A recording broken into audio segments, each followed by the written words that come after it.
Mungu ametupa nafasi nyingine tena uweze kukutana mahali hapa kuendelea kujifunza neno la Mungu. Tuombe. Baba, katika jina la mwana wako Yesu Kristo, tunayo sababu ya kukushukuru. Asante tulipoanza somo hili na leo tunapofika mwisho, tunakushukuru Baba. Asante kwa watu wako ambao umewajalia kupita kuangalia na kusoma na kusikiliza ujumbe huu. Nakushukuru kwa ajili yao. Asante kwa wale ambao umewaponya kupitia ujumbe huu. Asante kwa wale ambao Baba umewainua kutoka sehemu moja kupitia ujumbe huu. Na nakuomba tunapohitimisha ujumbe huu Baba, neno lako linasema utukufu wako wa mwisho ni mkubwa kuliko wa kwanza. Naomba kwa nguvu ya utukufu wako wa mwisho ulio mkuu Baba, utafakarishe na waguse watu wako kwa namna nyingine tena, katika jina la Yesu, amen. Ndugu msikilizaji, tulijifunza ujumbe huu katika maeneo mawili. Tuliangalia silaha za vita vyetu, lakini sehemu ya pili tukaangalia kuangusha ngome. Tunapozungumzia silaha za vita vyetu, kama waraka wa Efeso sura ile ya 6 aya ya 1 mpaka ya 18, pale nazungumzia zana za kivita pale, panga wa Roho, neno la Mungu, sijui akidiria na kadhalika, sijui chapeo wokovu na kadhalika, vinazungumzwa pale. Zile ni zana za vita vya kiroho, na ndizo silaha pia za kiroho. Leo nataka tunapohitimisha ujumbe huu tuangalie kwa undani kidogo. Tunapozungumzia silaha za vita vyetu, tunazungumzia nguvu ya Mungu iliyomo ndani yako. Tunazungumzia nguvu ya Mungu iliyomo ndani yako, kama anavyosema pia Paulo mtume waraka wake kwa Efeso sura ya 1 na mstari wa 19, sema na ubora wa ukuu wa uweza wake Mungu ndani yetu tuaminio. Anasema na ubora wa ukuu wa uweza wake Mungu ndani yetu sisi tuaminio, kwa kadiri ya utendaji wa nguvu zake. Nasikia kwa kadiri ya utendaji wa nguvu zake. Na napozungumzia ubora, nilikwambia tunazungumzia viwango. Kwa hiyo nguvu ya Mungu ndani yako inatakiwa ifike viwango vya ukuu wa uweza wake Mungu ndani yako. Viwango vya nguvu za Mungu vikifika ukuu, nguvu ya Mungu ndani yako ikifika kwenye viwango vya ukuu wa uweza ndani yako, hizo ndio silaha za kivita. Hapo na silaha za kivita, hapo utashinda na zaidi ya kushinda. Hapo nataka nikwambie, kama kuna vifungo viko kwenye maisha yako, vifungo vitaondoka.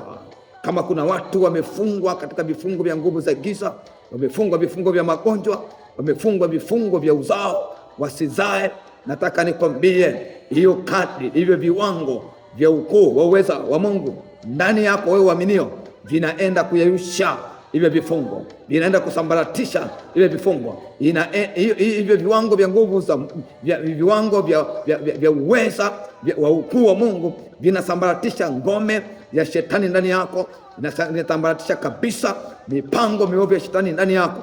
Kwa hiyo unatakiwa maisha yako ya imani yafike kwenye viwango vya ukuu wa uweza wa Mungu ndani yako, na udumu hapo kwa kadiri ni kudumu kwenye hivyo viwango. Ukidumu kwenye hivyo viwango, hakuna lisilowezekana kwenye maisha yako. Wewe unanisikiza hata sasa, hakuna lisilowezekana kwenye maisha yako. Vifungo vinaachia, mabaya yanaondoka, mateso yanaondoka kwako wewe. Na tuliangalia hivyo. Wewe nikakwambia kwamba hakuna silaha iliyopo ambayo haikutengenezwa, na imetengenezwa na kiwanda. Na kiwanda kinachotengeneza silaha zetu za vita vya kiroho ni neno la Mungu. Lazima neno la Mungu likae kwa wingi, kama anavyosema Paulo huyu kwa Wakolosai sura ya 3 aya 16, kwamba neno la Mungu liwe kwa wingi, mkiwa na msingi na shina. Nataka nikwambie, neno la Mungu lazima liwe kwa wingi ndani yako, ili uweze kudumu kukaa katika silaha, kukaa na silaha za vita vya kiroho. Sehemu ya pili tukaangalia kuangusha ngome. Kuangusha ngome, tukaangalia mambo ambayo inaweza kuwa dalili ya shetani kujenga ngome kwenye maisha yako. Mambo ambayo yanaweza kuwa dalili ya shetani kuangusha ngome ndani yako. Na haya mambo yote niliyozungumza utayapata kwenye kitabu cha Mwanzo sura ya 3 mstari wa 1 mpaka wa 6. Ukisoma hapo utayapata yote. Jambo la kwanza nikasema, fikira pinzani zinazopingana na ukweli wa neno la Mungu kwenye maisha yako. Kwenye maisha yako neno la Mungu linasema kweli, linakueleza kweli kabisa ya maisha yako, lakini fikira zako zinapingana na kweli ya neno la Mungu. Kwa hiyo fikira zako, mawazo yako, mitazamo yako au imani yako potofu ikipingana na neno la Mungu, hapo shetani anajenga ngome ndani yako na uwezi kumshinda shetani. Jambo la pili nikakwambia, hofu. Kuna watu wanakaa na hofu, shetani amewajengea hofu. Hii ni hofu ya shetani, hofu ya kufa, hofu ya kupoteza, hofu ya jambo lolote. Huwezi kufanya jambo zuri, jambo jema, una hofu, unabaki kwenye mashaka. Ni dalili ya shetani kujenga ngome kwenye maisha yako, hofu. Jambo la tatu nikakwambia, tabia inayokutawala, hasa tabia hovu inayokutawala. Tukaona kwenye kitabu cha waraka kwa Warumi sura ya 7 mstari wa 15 hadi 20, Paulo anasema kwamba nalotaka kutenda silitendi. Akasema sio mimi, ni ile dhambi inayokaa ndani yangu, kwa hiyo inayokaa kwenye mwili wangu. Akasema kwamba mstari wa 18 kwamba kwa maana katika mwili wangu halitoki neno jema. Kwa hiyo kuna dhambi ilikaa kwenye mwili wa Paulo, kwa Paulo mtume, kwenye nafsi yake, ndani yake kuna neno la Mungu, kuna agizo la Mungu, kuna mema, lakini kwenye mwili kuna dhambi. Kwa sababu dhambi ya kwenye mwili litawala, hakuweza kufanya yaliyo mema, yaliyo sahihi. Ni dalili ya shetani kujenga ngome kwenye maisha yako, kama tabia hofu, tabia ambayo haifai, haipendezi jamii. Ni dalili ya shetani. Na ukiona unafanya mambo ambayo ukuyakusudia, ukuyapanga, na nikuta unafanya tu, ni dalili ya shetani kujenga ngome katika maisha yako. Leo nataka tumalizie kwa namna hii. Twende tukamalizie kwa namna hii. Nataka tumalizie kwa namna hii. Niseme hivi. Kuna watu wamebadilishiwa maisha yao na shetani. Kuna watu wamebadilishiwa vitu vya kwao na shetani. Wamebadilishiwa, wanaishi yasiyo yao, maono yasiyo yao, malengo yasiyo yao, tabia zisizo zao. Kama shetani amekubadilishia maisha yako, usikubali kubadilishiwa maisha yako. Twende tukasoma neno la Mungu kwenye kitabu cha kwanza cha Wafalme, tukaangalie mtu ambaye alibadilishiwa vitu ambavyo sio vya kwake, maisha ambayo sio ya kwake. Kitabu cha kwanza cha Wafalme sura ile ya 3 mstari wa 17 mpaka mstari wa 20.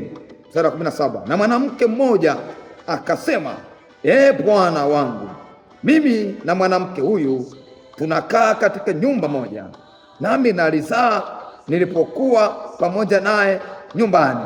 Kisha siku ya 3 baada ya kuzaa kwangu, ikawa mwanamke huyu naye akazaa, na sisi tulikuwa pamoja hapo. Hapakuwa na mtu mwingine pamoja nasi nyumbani, isipokuwa sisi wawili tu. Na mtoto wa mwanamke huyu akafa usiku, maana alimlalia. Akaondoka kati ya usiku, akamwondoa mtoto wangu ubavuni pangu, mimi mjakazi wako, nilipokuwa usingizini, akamweka kifuani pake, na mtoto wake mwenyewe aliyekufa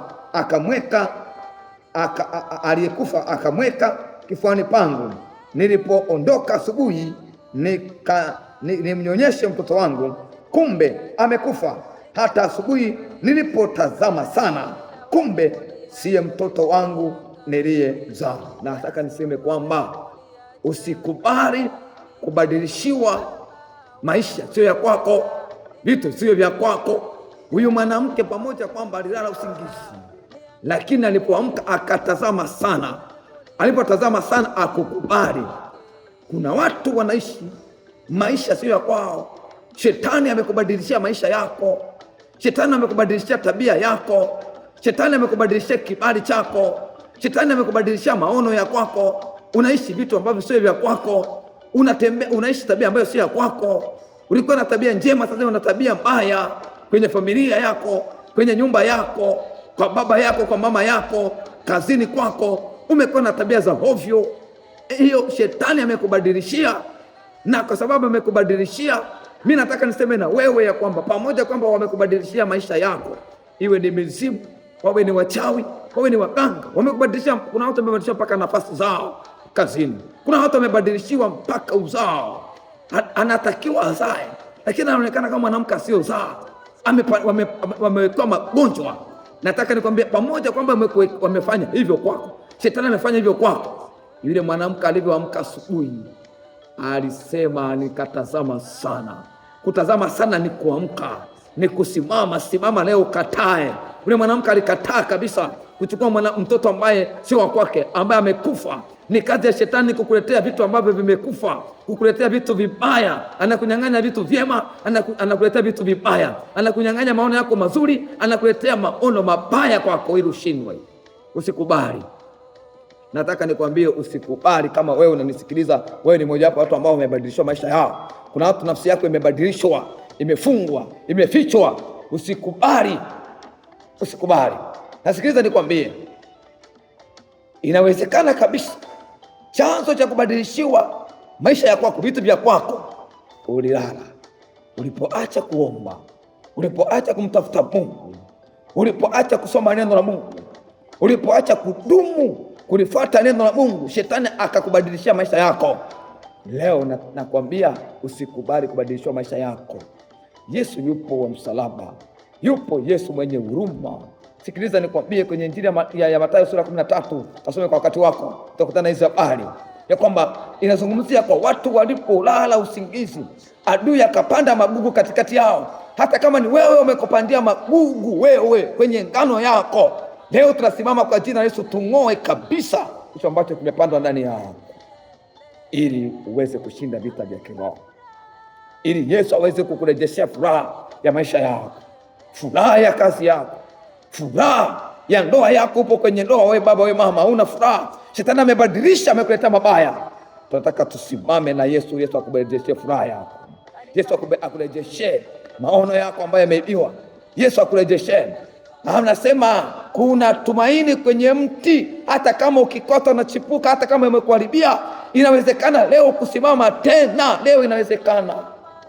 Yule mwanamke alisimama akasema, asikubali. Hata kama nililala, lakini nikaamka nikasema sikubali. Nataka na wewe useme sikubali. Sikubali. Sikubali kubadilishiwa maisha yako, vitu vya kwako vizuri. Hebu omba pamoja nami maombi haya. Sema, Baba, katika jina la Yesu ninakuja kwako, nami nashuka na kuomba unisamehe. Inawezekana kabisa chanzo cha haya nayapitia ambayo shetani amesababisha. Mimi nililala, niliacha kusoma neno lako, niliacha kuomba, niliacha kukutafuta, niliacha kujitoa kwako, na kuomba unisamehe, na kuomba unirehemu, na narudi kwako sahihi katika jina la Yesu. Amen. Mimi acha nikuombee. Baba, katika jina la Yesu ninamwombea mtazamaji wangu huyu, msikilizaji wangu huyu, kama kuna vitu vilipandwa ndani yake, umenituma sawa na neno lako na Yeremia 1:9 na kuendelea, ya kwamba umeniweka ili niweze kuvunja na kung'oa na kuharibu. Nami ninavunja hicho kilichopandwa ndani yake, ninaharibu kwa jina lako, ninapangua kwa jina lako, ninang'oa kwa jina lako, katika jina la Yesu na kwa damu ya mwana kondoo. Tunang'oa kabisa hiyo roho iliyopandwa ndani yake, katika jina la Yesu na kwa damu ya mwana kondoo. Baba, ninakuomba umuinue tena, umrejeshe kwenye nafasi yake mtoto wako na msikilizaji wangu huyu, Bwana, katika jina la Yesu. Amen. Ninakuombea tunapotimisha ujumbe huu, Mungu afanye jambo jipya kwako, akurejeshe vile ambavyo vimeharibiwa. Usiache kusubscribe channel hii na kushare ujumbe kwa wengine na kucomment. Barikiwa sana. Tulana wakati mwingine.